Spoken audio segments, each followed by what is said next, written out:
Ladies and gentlemen, damas y caballeros, leave it in the ring.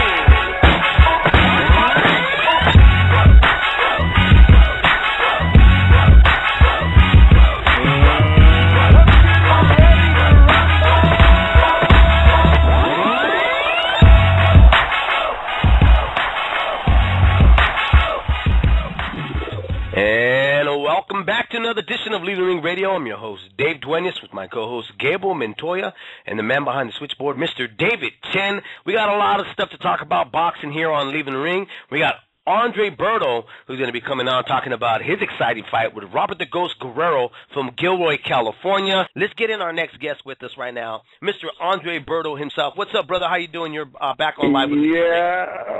What's going on? It's been a while, man. What's happening?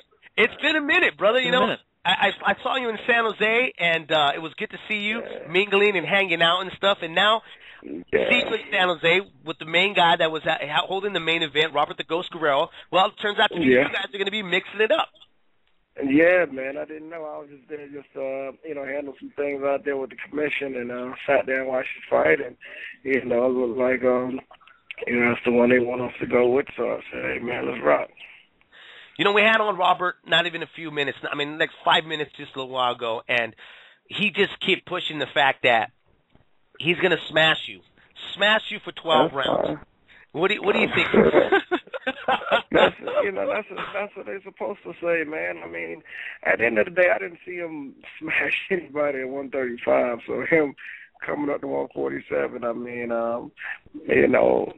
and like I say, it's a whole different, it's a whole different beast. You know what I mean? So I'm looking forward to a challenge. And like I said, that's what he's supposed to say to promote the fight. But he knows what it is. He knows what he's getting in the ring with.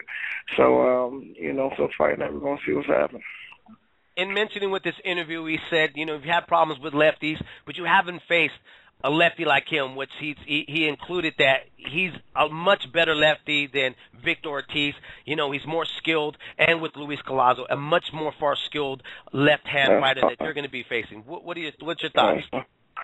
Like I said, man, it is what it is. All of it sounds good, but come fight night, we're gonna see. We're gonna see where it's at. That's it. I mean, it is what it is. I mean, ever since you get that from your first fight on. People going to say this and say that. So, we're going to see what time it is going to fight out. There you go. How you doing, Andre? It's Gabriel Montoya. Thanks for calling me. Not much. Yeah. You mentioned something. I'm going to have to ask you a couple. You mentioned you had business with the commission. How did that all work out? Do you guys just kind of go in and have a private hearing and they just did the license and that was it? No, we had to go through a lot of different steps, man. Because of course everybody knows that California State Athletic Commission, one of the best commissions out there, and one of the biggest commissions out there, and I had to go through. I had to go through it all. They pretty much had to test the sample that. I tested a sample that was corrupted or that was contaminated, and they had to just go through the whole process. Man, they had to test me in and out, up and down, around the corner, every which way they could test me. They did that, and and then they see everything was clean, everything was legit, and even from the sample that they found that. They came before a positive test. I mean, the thing was, they seen that it was a contamination of something. It was nothing to do with any type of, enhancement, anything. It was just small traces of some type of contamination that caused the false test. So, it is what it is. I had to go through what I had to go through, and now we're here. Well, I remember when I was told it was nandrolone. I was like, "What does he have, a time machine?" Because that's like a 80s, 90s drug. That's interesting that they handled it that way. I mean, because your case, I tried to explain it. I know you read the articles I wrote about it. It's interesting because when you say contamination, people go, "Oh, bullshit," just a story. Right. But there's hundreds of cases of nandrolone contamination. Oh, Right. of course. And yeah, I and so that. I didn't know anything about it. I didn't know what it was. I didn't know what it meant. And then again, just doing all my research on it, so many different ways to get contaminated by nandrolone. So from just from food. everyday situation, everyday food, and everyday situation. So and just the test that we did, we pulled. And we wanted to ask for the Vada testing because we know that it was extremely sensitive. So any type of fighter that if they were taking something months before, the Vada testing could pick up and find traces of it. That's the reason why we picked it, because it was extremely, sensitive. But like I said, picks up some of everything. So, the situation. What about the people that how kooky the internet is? People go, well, you went with Vada testing because you were with Victor Conte and he wants you to hide it, and they know the thing. Talk to me about that, because I know he wasn't really fully in your camp anymore at that point. No. Can you address all that? No, he wasn't. I mean, I didn't have anything to do with it at all. And why would I want to take Vada testing so he can hide it? But then again, I'm the one that, they found, a contamination in my blood sample. Like, it just doesn't make sense. Right. How shocked were you? Oh, man, I was extremely shocked. I just didn't know what to do. I was running through the camp. Everything was going tremendously well, and I just couldn't understand it. I'm like, oh man, the last situation happened. Now this happened, like, and it didn't waste any time. When we got the news about it, it hit. It hit all in the newspapers. It hit the, ESPN on TV. Like, everything is crazy. I mean, right. Almost overnight, so I was just devastated. I'm just like, hey, man, everybody knows me. Everybody knows, my family, and we pride ourselves off hard work. We don't know anything about all that other, extra stuff. We pride ourselves on hard work. That's it. That's the only thing that makes sense to us. And just the fact that, a situation like that can come about, and to feel like, it threw some shade and any type of taint up on, anything that we did. It was just embarrassing. It was just, I was just hurt extremely by it. Let me ask you, when finding out, obviously right now you're talking about how surprised you were, but how much in play in your mind did you start questioning the people that are around you? You know what I mean? There had to have been some doubt of trust there with the folks that had been in your surrounding in your camp. I mean, realistically, it didn't, because everything that we took them the last, 2 camps, and they came, like Vada came the first time I was going to fight Ortiz, and we were taking all the same supplements. Everything was exactly the same. Everything. Everything. And they came and tested me twice then, and now, just this go around, it came up, it came up like that. So I just didn't know. I just didn't understand what was going on. You were doing this out of your own will. You were being an advocate of saying, you know what, I'm going to do this Vada testing. And it had like you said, it was a shocking moment here. But now going back into this, going back and shaking this setback that you had for a short minute here, how much more awareness, though, for yourself as a fighter now that you kind of see what situation that situation got you in, that you've tried to correct in your training camp and in your life at the same time? I mean, just everything in general, because, cause I used to hear certain things about, guys that I had positive tests for crazy situations. I mean, for eating hamburger seeds. I mean, I had like poppy seeds on it, or this and that.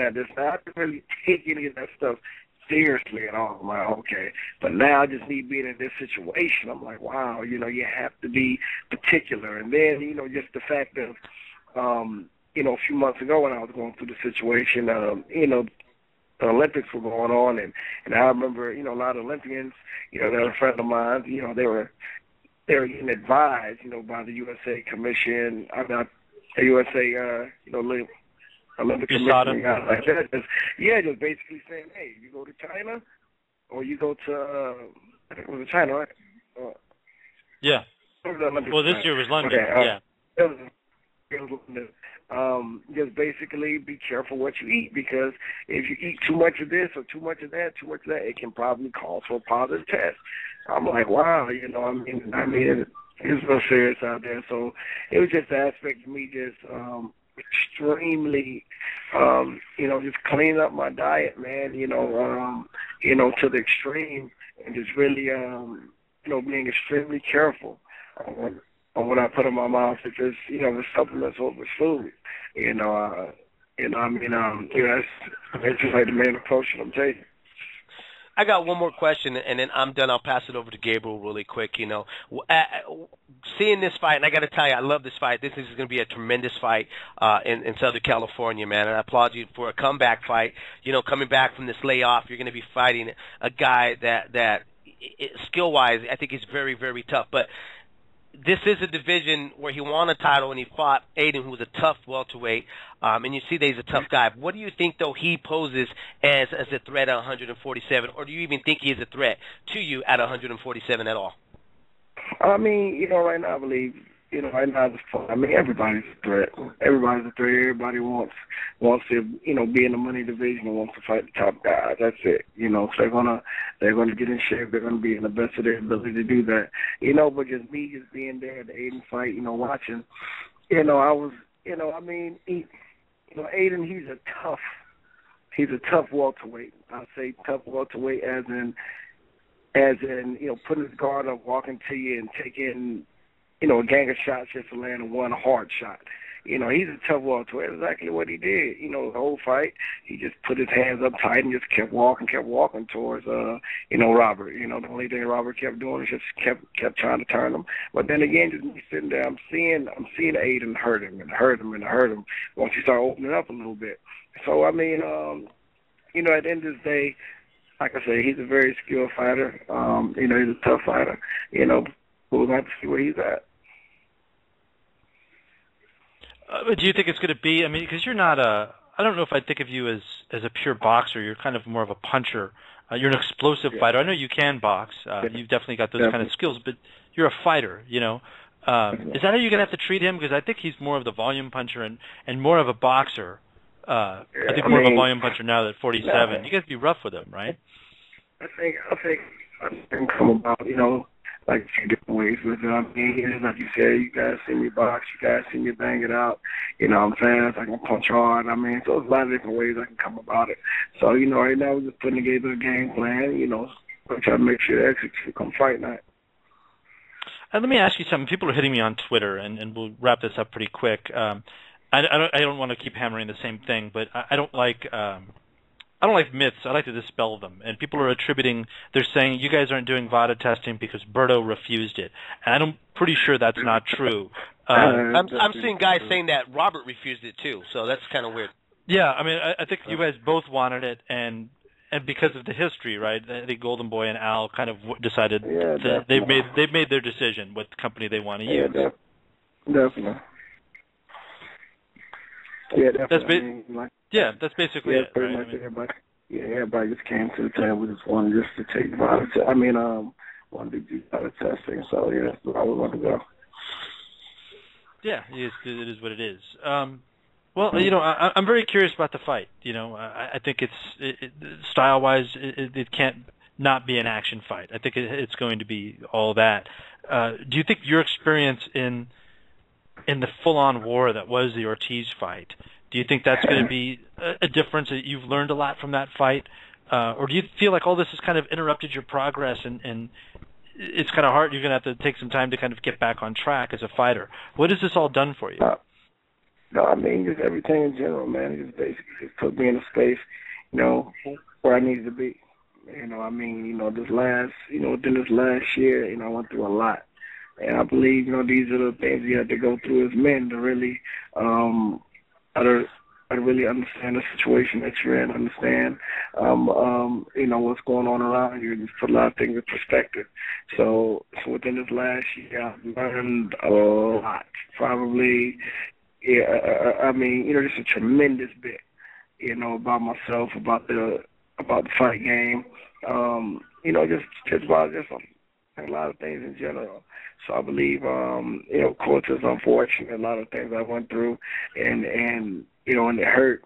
It hurt tremendously, but then again now, I'm blessed to get put back in the position that, I'm just going to take full advantage of it and just stepping forward, just continue just to use everything that I've learned to my advantage. Would you, before we let you go, the Vada testing, if it was free, would that have been taken? Do you think Al Heyman and Golden Boy would have jumped on that? I'm not sure. I'm not sure at all. I'm not sure at all. When it comes to the Vada testing, I know for a fact it just left a bad taste in everybody's mouth that was involved with the promotion of the fight, I believe, because of the way that it came out.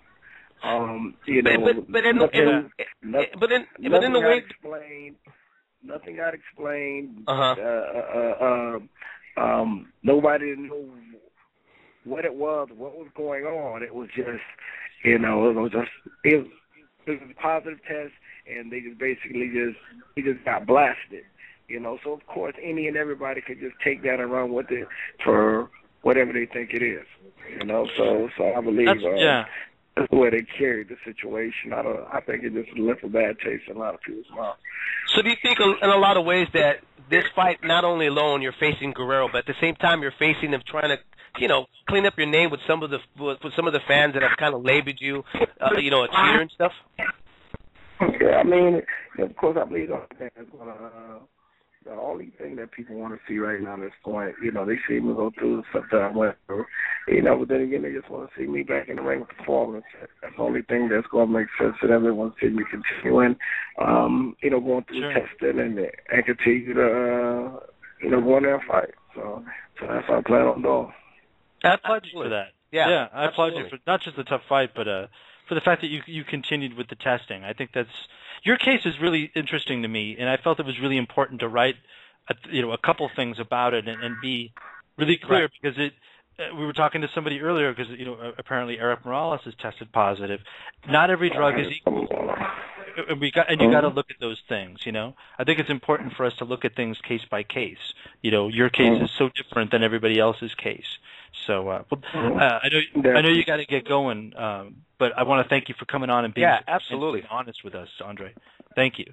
Yeah, that's no problem, man. I just want to come back, man, and speak to my guys and speak to all the fans and just let everybody know we're back in there and we're just going to have to just go back in there and go to work, baby. There we go, brother, man. Hey, thanks again. Your honesty is it's really appreciated, man. We appreciate you too coming on and speaking to us, brother. Thanks, man. No problem.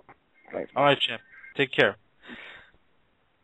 Andre Berto is going to be facing Robert the Ghost Guerrero, and it's going to be a great night of fights for fight fans. Not everybody's convinced that Robert is a full 147, and not everybody's convinced that coming off of a loss and a long layoff that Berto's going to be up and ready for Robert the Ghost Guerrero. I think right now everybody's 50-50. I know that your thoughts is Berto, probably having the upper hand against Robert. I'm